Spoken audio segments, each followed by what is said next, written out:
നമസ്കാരം. നിളയോര വിശേഷങ്ങളിലേക്ക് സ്വാഗതം. പട്ടാമ്പി മണ്ഡലത്തിലെ വിവിധ പഞ്ചായത്തുകളിൽ ആധുനിക രീതിയിലുള്ള മൈതാനങ്ങൾ നിർമ്മിക്കുന്നു. കൊപ്പത്തും വിളയൂരിലും മുതുതലയിലും 1 കോടി രൂപ ചെലവിലാണ് മൈതാനങ്ങൾ നിർമ്മിക്കുന്നത്. ഇതിന്റെ നടപടികൾ ആരംഭിച്ചതായി മുഹമ്മദ് മോസിൻ MLA അറിയിച്ചു.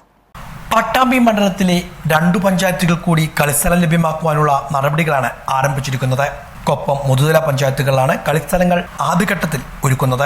ഒരു പഞ്ചായത്തിൽ ഒരു കളിസ്ഥലം എന്ന സംസ്ഥാന സർക്കാർ ബജറ്റിൽ പ്രഖ്യാപിച്ചിട്ടുള്ള പദ്ധതിയുടെ ഭാഗമായി കൂടിയാണ് ഇവിടെ ഗ്രൗണ്ടുകൾ യാഥാർത്ഥ്യമാക്കുന്നത്. മുഹമ്മദ് മോസിൻ MLAയുടെ ആസ്തി വികസന ഫണ്ടിൽ നിന്നും അനുവദിച്ചിട്ടുള്ള 50 ലക്ഷം രൂപയും കായിക വകുപ്പ് അനുവദിച്ചിട്ടുള്ള 50 ലക്ഷം രൂപയും ചേർത്ത് 1 കോടി രൂപയിലാണ് ഗ്രൗണ്ട് നിർമ്മിക്കുന്നത്. യുവജന കായിക മന്ത്രാലയത്തിന് കീഴിലെ സ്പോർട്സ് കേരള ഫൗണ്ടേഷനാണ് നിർമ്മാണ ചുമതല നൽകിയിട്ടുള്ളത്. കായിക സംസ്കാരത്തിന് യുവതലമുറയെ ആരോഗ്യകരമായി ബാധിക്കുന്ന രാസലഹരി അടക്കമുള്ള മയക്കുമരുന്ന് വ്യാപനത്തിൽ നിന്നും പ്രതിരോധിക്കുക കൂടിയാണ് ഇതിലൂടെ ലക്ഷ്യമിടുന്നതെന്ന് മുഹമ്മദ് മോസിൻ MLA സൂചിപ്പിച്ചു. ഗ്രൗണ്ടുകൾ നിർമ്മിക്കാൻ ഉദ്ദേശിക്കുന്ന സ്ഥലങ്ങളിൽ മുഹമ്മദ് മോസിൻ MLAയുടെ നേതൃത്വത്തിൽ പരിശോധനയും നടത്തി. കൊപ്പം ഗ്രാമപഞ്ചായത്ത് പ്രസിഡന്റ് T ഉണ്ണികൃഷ്ണൻ, മുതുതല ഗ്രാമപഞ്ചായത്ത് വൈസ് പ്രസിഡന്റ് C മുകേഷ്, മറ്റു ജനപ്രതിനിധികൾ, ഉദ്യോഗസ്ഥർ തുടങ്ങിയവരും MLAക്കൊപ്പം ഉണ്ടായിരുന്നു. നമ്മുടെ ഗവൺമെന്റ് ഒരു പഞ്ചായത്തിൽ ഒരു ഗ്രൗണ്ട് എന്നുള്ള നിലക്കുള്ള ഒരു സ്പോർട്സ് നയത്തിന്റെ ഭാഗമായിട്ട് അത്തരത്തിലുള്ള ഒരു പദ്ധതി ആവിഷ്കരിച്ച് നടപ്പിലാക്കിക്കൊണ്ടിരിക്കുകയാണ്. നമ്മൾ നേരത്തെ തന്നെ കൊപ്പം പഞ്ചായത്തിൽ ഒരു ഗ്രൗണ്ട് യാഥാർത്ഥ്യമാക്കുന്നതിന് വേണ്ടി സ്ഥലം ഏറ്റെടുത്ത് തരാൻ പഞ്ചായത്തിനോട് ആവശ്യപ്പെടുകയും സ്ഥലം ഏറ്റെടുത്ത് തരികയും ചെയ്തിരുന്നു. അപ്പോൾ അത് ഡെവലപ്പ് ചെയ്യാൻ വേണ്ടി MLA ഫണ്ടിൽ 50 ലക്ഷം നേരത്തെ അനുവദിച്ചിരുന്നു. എന്നാൽ സംസ്ഥാന ഗവൺമെന്റ് കൂടി ആ പദ്ധതിയുടെ ഭാഗമായിക്കൊണ്ട് 50 ലക്ഷം കൂടി അനുവദിച്ച് 1 കോടി രൂപയുടെ നവീകരണ പ്രവർത്തനങ്ങൾ കൊപ്പം ഗ്രൗണ്ട് നവീകരണമായിട്ട് നടക്കാൻ പോവുകയാണ്. ഇവിടെ ഫുട്ബോൾ അടക്കമുള്ള വിവിധ ഇനം സ്പോർട്സ് കളികൾ നടത്താൻ കഴിയുന്ന രീതിയിൽ ഗാലറി അടക്കം ഫെൻസിംഗ് ഒക്കെ ചെയ്ത് ഗ്രൗണ്ട് നവീകരിച്ച് മനോഹരമാക്കാനാണ് തീരുമാനിച്ചിട്ടുള്ളത്. ഇത് കൊപ്പത്ത് 1 കോടി രൂപയുടെ നവീകരണ പ്രവർത്തനം നടക്കുമ്പോൾ തന്നെ മുതുതല ഗ്രാമപഞ്ചായത്തിലും അതോടൊപ്പം തന്നെ നമ്മുടെ വിളയൂർ ഗ്രാമപഞ്ചായത്തിലും ഒക്കെ ഈ പദ്ധതിയുടെ ഭാഗമായി ഫണ്ട് അനുവദിച്ചിട്ടുണ്ട്. വിളയൂർ സ്ഥലം ഏറ്റെടുത്ത് നൽകുന്ന പ്രവർത്തനം നടക്കുകയാണ്. സ്ഥലം ഏറ്റെടുത്ത് തന്നാൽ വിളയൂരും വേഗത്തിൽ ആരംഭിക്കും. മുതുതല പഞ്ചായത്തിൽ കൂടി ഇപ്പോൾ സ്ഥലം പഞ്ചായത്ത് ഏറ്റെടുത്തിട്ടുണ്ട്. അതിൻ്റെ പ്രവർത്തനം നടക്കാൻ പോവുകയാണ്. നമുക്ക് അറിയാം, നേരത്തെ ഓങ്ങല്ലൂർ പഞ്ചായത്തിലെ ഗ്രൗണ്ട് നവീകരിച്ചു കഴിഞ്ഞു. അതോടൊപ്പം പട്ടാമ്പിയിൽ മുനിസിപ്പാലിറ്റിക്ക് കീഴിൽ ചുരുളിപ്പറമ്പ് ഗ്രൗണ്ടും ശങ്കരമംഗലം ഗ്രൗണ്ടും ഇത് രണ്ടും നമ്മൾ നവീകരിച്ച് പൂർത്തീകരിച്ചു. ഇതിനു ശേഷമാണ് കൊപ്പത്തും വിളയൂരിലും മുതുതലയിലും ഗ്രൗണ്ട് നവീകരിക്കാൻ ഫണ്ട് 1 കോടി രൂപ വീതം 3 കോടി രൂപ അതിനുവേണ്ടി അനുവദിച്ചിട്ടുള്ളത്. മയക്കുമരുന്ന് അടക്കമുള്ളതിലേക്ക് നമ്മുടെ ചെറുപ്പക്കാർ പോകുന്നതിന് പ്രതിരോധിക്കാൻ ഏറ്റവും പ്രധാനമാണ് ഗ്രൗണ്ടുകൾ എന്ന് കണ്ടെത്തിക്കൊണ്ട് ഗ്രാമപഞ്ചായത്തുകളോടും അതുപോലെ തന്നെ ക്ലബ്ബുകളോടും നമ്മൾ ആവശ്യപ്പെട്ടിട്ടുള്ളത് പരമാവധി പൊതു ഇടങ്ങൾ സ്ഥലം ലഭ്യമാക്കി തരികയാണെങ്കിൽ അവിടെ MLA ഫണ്ടും സർക്കാർ ഫണ്ടും വെച്ചുകൊണ്ട് ഓരോ പ്രദേശങ്ങളിലും ഗ്രൗണ്ട് ഡെവലപ്പ് ചെയ്യുക എന്ന ഉദ്ദേശത്തോടു കൂടിയാണ് നമ്മൾ മുന്നോട്ട് പോകുന്നത്. കേരള ശാസ്ത്ര സാഹിത്യ പരിഷത്ത് സംസ്ഥാന സമ്മേളനം, പാലക്കാട് ജില്ലാ സമ്മേളനം വാവന്നൂരിലും നടക്കുമെന്ന് ഭാരവാഹികൾ വാർത്താ സമ്മേളനത്തിൽ അറിയിച്ചു. കേരള ശാസ്ത്ര സാഹിത്യ പരിഷത്ത് ജില്ലാ സമ്മേളനം 11-12 തീയതികളിൽ വാവന്നൂരിലെ നാഗലശ്ശേരി ഗവൺമെന്റ് ഹൈസ്കൂളിൽ വെച്ച് നടക്കും. ശാസ്ത്രബോധവും കേരളീയ സമൂഹവും എന്ന വിഷയത്തിൽ ശാസ്ത്രഗതി എഡിറ്റർ ഡോക്ടർ രതീഷ് കൃഷ്ണൻ അവതരിപ്പിക്കുന്ന ക്ലാസോടെ ജില്ലാ സമ്മേളനം ആരംഭിക്കും. പാലക്കാട് ജില്ലാ സമ്മേളനം ഏപ്രിൽ 11-12 തീയതികളായിട്ട് നാഗലശ്ശേരി GHSS നടക്കും. പാലക്കാട് ജില്ലയുടെ ഏകദേശം 86 യൂണിറ്റുകളിൽ നിന്ന് 250ഓളം പ്രതിനിധികളാണ് സമ്മേളനത്തിൽ പങ്കെടുക്കുന്നത്. സമ്മേളനത്തിൻ്റെ ആദ്യ ദിവസം 11-ാം തീയതി 4 മണിക്ക് ഉദ്ഘാടന ക്ലാസ് ശാസ്ത്രബോധവും കേരള സമൂഹവും എന്ന വിഷയത്തിൽ ഡോക്ടർ രതീഷ് കൃഷ്ണനാണ് നിർവഹിക്കുന്നത്. 4 മണിക്ക് ആണ് ക്ലാസ്. 2ാം ദിവസം സമ്മേളനം ഉദ്ഘാടനം ചെയ്യുന്നത് ശാസ്ത്ര ദിവസത്തിൻ്റെ സംസ്ഥാന ജനറൽ സെക്രട്ടറി PV ദിവാകരൻ ആണ്. ഏപ്രിൽ 11-ന് 4 മണിക്കാണ് ഉദ്ഘാടന ക്ലാസ്. ലഹരിക്കെതിരെയുള്ള പ്രചാരണത്തിന്റെ ഭാഗമായി 12-ാം തീയതി രാവിലെ 9:30 മുതൽ കത്തുന്ന വീടുകൾ എന്ന ലഘുനാടകം, പരിഷത്ത് ഗാനങ്ങളുടെ ആലാപനം എന്നിവ ആനക്കരയിലെ പരിഷത്ത് കലാകാരന്മാർ അവതരിപ്പിക്കും. ശാസ്ത്രബോധ പരിഷത്തിന്റെ ഏറ്റവും മുഖമുദ്ര എന്ന ശാസ്ത്രബോധമുള്ള ഒരു ജനതയെ വാർത്തെടുക്കുക എന്നുള്ളത്. ആ ശാസ്ത്രബോധത്തിന് ഏറെ മങ്ങലേൽപ്പിക്കുന്ന കാര്യങ്ങൾ നടക്കുന്ന ഒരു ചുറ്റുപാടിലാണ് ജില്ലാ സമ്മേളനം ഇവിടെ കുട്ടനാട് നടത്തുന്നത്. അപ്പോൾ ആ സമ്മേളനത്തിൽ ഒക്കെ തന്നെ പരിഷത്തിൻ്റെ നിലപാടുകൾ ഒന്നും കൂടി വ്യക്തമാക്കാനുള്ള വേദിയായിട്ട് ഞങ്ങൾക്ക് ഉപയോഗിക്കാൻ കഴിയും എന്നാണ് ഞങ്ങൾ പ്രതീക്ഷിക്കുന്നത്. ഇതിനെ തുടർന്ന് നടക്കുന്ന സംസ്ഥാന സമ്മേളനം അതും പാലക്കാട് നടക്കുന്നു. അതിലൊക്കെ തന്നെ ആ സംസ്ഥാന സമ്മേളനത്തിൽ ജില്ലാ സമ്മേളനമൊക്കെ തന്നെ പരിഷത്തിൻ്റെ ഉദ്ദേശിക്കുന്ന ആശയപ്രചാരണം കൂടുതൽ. പ്രതിനിധി സമ്മേളനം പരിഷത്ത് ജനറൽ സെക്രട്ടറി PV ദിവാകരൻ ഉദ്ഘാടനം ചെയ്യും. ജില്ലാ സെക്രട്ടറി KS സുധീർ ആമുഖ പ്രഭാഷണം നടത്തും. മുൻ സംസ്ഥാന പ്രസിഡന്റ് T ഗംഗാധരൻ സംഘടനാരേഖ അവതരിപ്പിക്കും. ജില്ലാ സംസ്ഥാന സമ്മേളനങ്ങളുടെ അനുബന്ധ പരിപാടിയായി നാഗലശ്ശേരി ഗവൺമെന്റ് ഹൈസ്കൂളിൽ 11-ാം തീയതി രാവിലെ 9:30 professor KN Ganesh, OM Sankaran, KT Radhakrishnan, doctor PV Purushothaman, doctor Rameshan Kadur എന്നിവർ പങ്കെടുക്കുന്ന വിദ്യാഭ്യാസ സെമിനാർ സംഘടിപ്പിക്കും. ജില്ലയിലെ വിദ്യാഭ്യാസ പ്രവർത്തകർ, പ്രധാന അധ്യാപകർ, ജനപ്രതിനിധികൾ, സംഘടനാ നേതാക്കൾ, അങ്കണവാടി അധ്യാപകർ, പ്രീ പ്രൈമറി അധ്യാപകർ, രക്ഷിതാക്കൾ, വിദ്യാർത്ഥികൾ എന്നിങ്ങനെ 250-ലധികം പ്രതിനിധികൾ സെമിനാറിൽ സംബന്ധിക്കും. സെമിനാറിൽ വിദ്യാഭ്യാസ സെമിനാർ, LED നിർമ്മാണ പരിശീലനം, ഹരിതഭവനം, സ്വാശ്രയ ഭവനം, അറിയാം അകറ്റാം പകർച്ചരോഗങ്ങളെ എന്നീ വിഷയങ്ങളിൽ ആരോഗ്യ ശില്പശാലകളും വായനശാലകളിലും വീട്ടുമുറ്റ സദസ്സുകളിലും സംഘടിപ്പിക്കും. ശാസ്ത്ര പുസ്തകങ്ങളുടെ പ്രചരണങ്ങൾ, ലഹരി വിരുദ്ധ ബോധവൽക്കരണ പരിപാടികൾ തുടങ്ങിയവ സമ്മേളനവുമായി ബന്ധപ്പെട്ട് സംഘടിപ്പിക്കുമെന്ന് കൺവീനർ VM രാജീവ്, ജില്ലാ വിദ്യാഭ്യാസ സമിതി convener doctor K Ramachandran, president MV Rajan, secretary Hareeshwaran, K Parameswaran, Sethumadhavan, MK Chandran എന്നിവർ വാർത്താ സമ്മേളനത്തിൽ അറിയിച്ചു. അങ്ങനെ പൊതുവിദ്യാഭ്യാസ രംഗം വളരെ മെച്ചപ്പെട്ട രീതിയിൽ നടക്കുമ്പോഴും ചില പ്രതിസന്ധികളും കേരളത്തിലെ പൊതുവിദ്യാഭ്യാസ രംഗത്ത് ഉണ്ട്.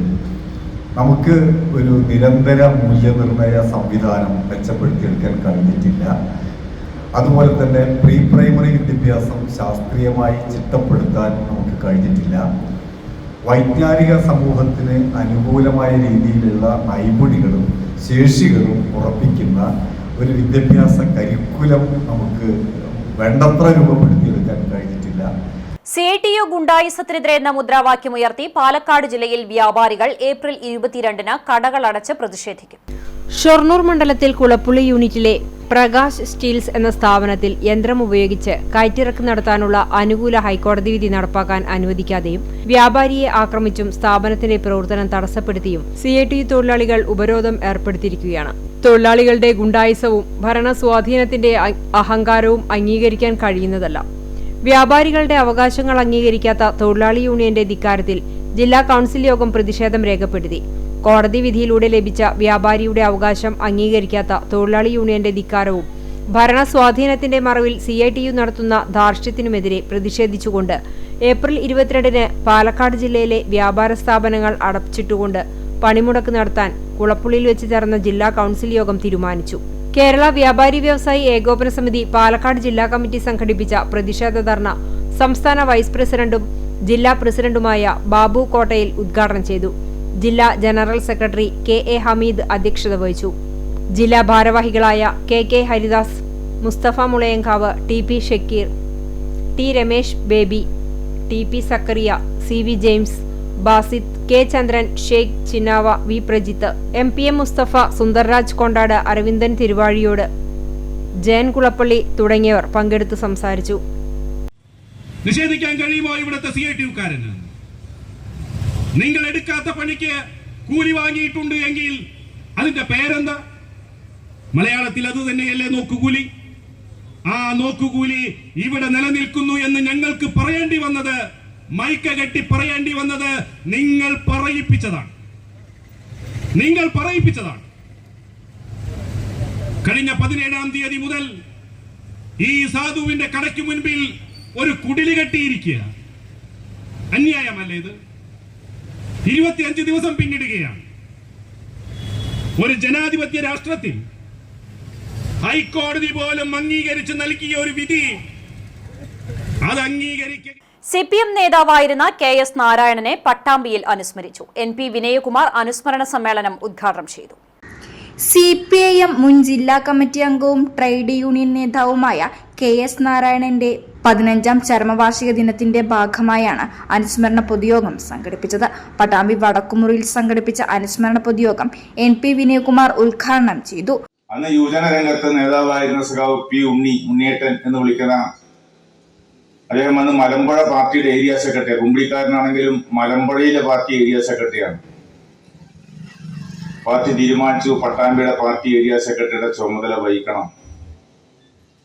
അങ്ങനെ ഉണ്ണിയേട്ടൻ സെക്രട്ടറി ആവുന്നത് വരെ പട്ടാമ്പിയുടെ പാർട്ടിയുടെ ഏരിയ സെക്രട്ടറി എന്നുള്ള നിലയിലും സഖാവ് KS പ്രവർത്തിച്ചിട്ടുണ്ട്.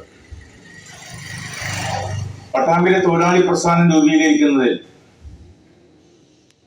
മറ്റാരേക്കാൾ മുന്നിൽ നിന്ന് പ്രവർത്തിച്ച സഖാവ് KS ആണ്.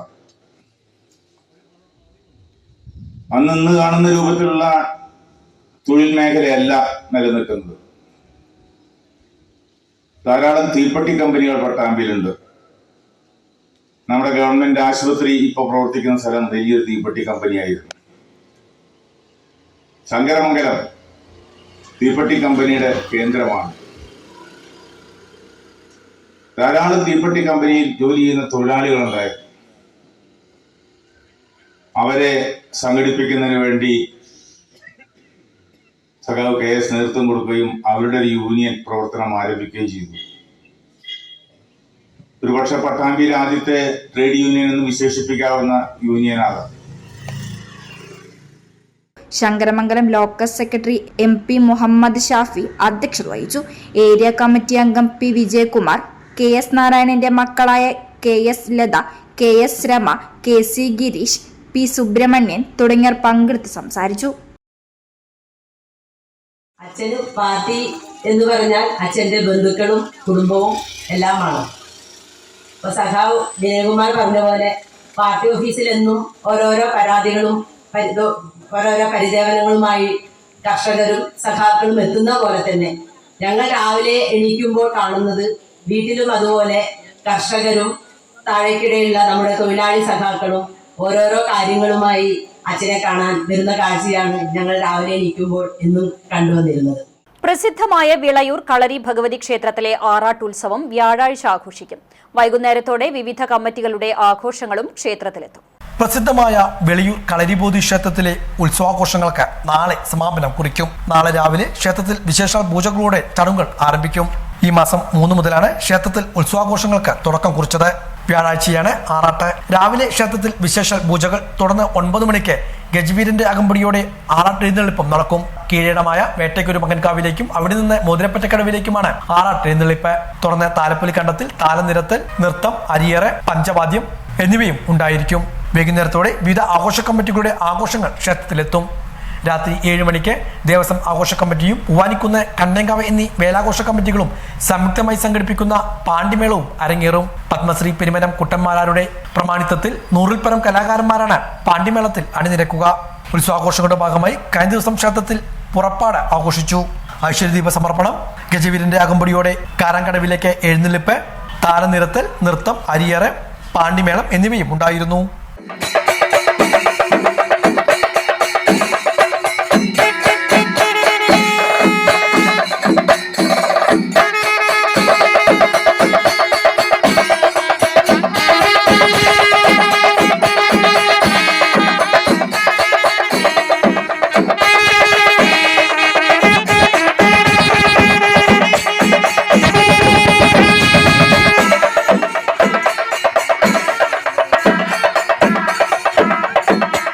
ഡബിൾ തായമ്പകയും അരങ്ങേറി. തൃത്താല ശ്രീനിയും മണ്ണാർക്കാട് മോഹനുമാണ് ഡബിൾ തായമ്പക അവതരിപ്പിച്ചത്. ബുധനാഴ്ച രാവിലെ മുതൽ ക്ഷേത്രത്തിൽ കളഭാഭിഷേകം, സർവേശ്വര പൂജ, മഹാഭാഗവത് സേവ എന്നിവയും ഉണ്ടായിരുന്നു.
പാമ്പാടിയിൽ നിർമ്മാണം പുരോഗമിക്കുന്ന ഭിന്നശേഷി സൗഹൃദ കേന്ദ്രത്തിന്റെ കിണറിൽ നിന്നും മൂർഖൻ പാമ്പിനെ പിടികൂടി. കഴിഞ്ഞ ദിവസം വൈകുന്നേരത്തോടെ കെട്ടിട നിർമ്മാണ തൊഴിലാളികൾ കിണറിൽ നിന്നും ശബ്ദം കേട്ട് നടത്തിയ പരിശോധനയിലാണ് പാമ്പിനെ വെള്ളത്തിൽ വീണുകിടക്കുന്ന നിലയിൽ കണ്ടത്. ഇവർ വിവരം അറിയിച്ചതിനെ തുടർന്ന് ബ്ലോക്ക് പഞ്ചായത്ത് അംഗം ധന്യ സുരേന്ദ്രൻ സ്ഥലത്തെത്തി. ബുധനാഴ്ച രാവിലെ പാമ്പ് പിടുത്ത വിദഗ്ധൻ സുധീഷ് കൂറ്റനാടിനെ സ്ഥലത്തെത്തിച്ച് പാമ്പിനെ പുറത്തെടുത്തു. 6 അടിയിലേറെ നീളമുള്ള മൂർഖൻ പാമ്പിനെ പിന്നീട് മറ്റൊരു വനമേഖലയിൽ തുറന്നുവിട്ടു. ഇതോടെ നിളയൊരു വിശേഷങ്ങൾ സമാപിക്കുന്നു. നമസ്കാരം.